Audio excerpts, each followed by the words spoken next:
আসসালামু আলাইকুম। এমনটা আমাদের সাথে ঘটে। এমনটা আমাদের সকলের সাথেই ঘটে। কি ঘটে না?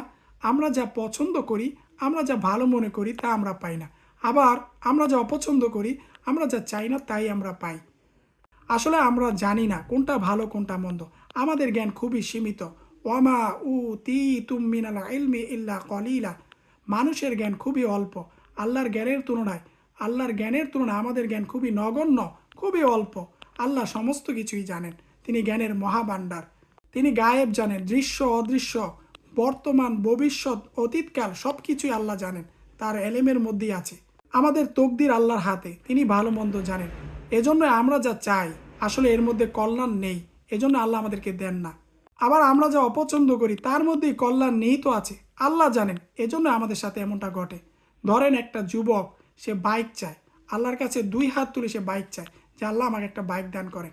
সে হয়তো জানে না এর ভবিষ্যৎ কি, আল্লাহ জানেন, আল্লাহর এলেমের মধ্যে আছে।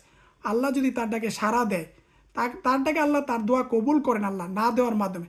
আল্লাহ যদি তাকে বাইক দেন, সেই বাইক নিয়ে রাস্তায় যাবে আর অ্যাক্সিডেন্ট হবে। এই অ্যাক্সিডেন্ট তার সারা জীবনের জন্য কান্নার কারণ হয়ে দাঁড়াবে, তার জীবনকে দুর্বিষহ করে দিবে। এজন্য আল্লাহ জানতেন বিদায় তাকে বাইক দেননি, কিন্তু তার দোয়া আল্লাহ কবুল করেছে। তিনভাবে দোয়া কবুল হয়। হয়তো দুনিয়াতে সরাসরি যা দোয়া করে তাই দেন যদি কল্যাণ থাকে, আর নয়তো আখেরাতের জন্য সঞ্চিত রাখে, আর নয়তো তার বালা মুসিবত বিপদ আপদ দূর করে দেন এই যুবকের মাধ্যমে। ঠিক এমনিভাবে আমাদের দোয়া আল্লাহ কবুল করেন। আমাদের দোয়া আল্লাহ কবুল করেন।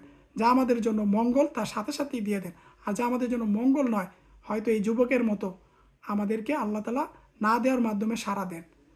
ইন্নাল্লাহ কানা আলিমান খবীর।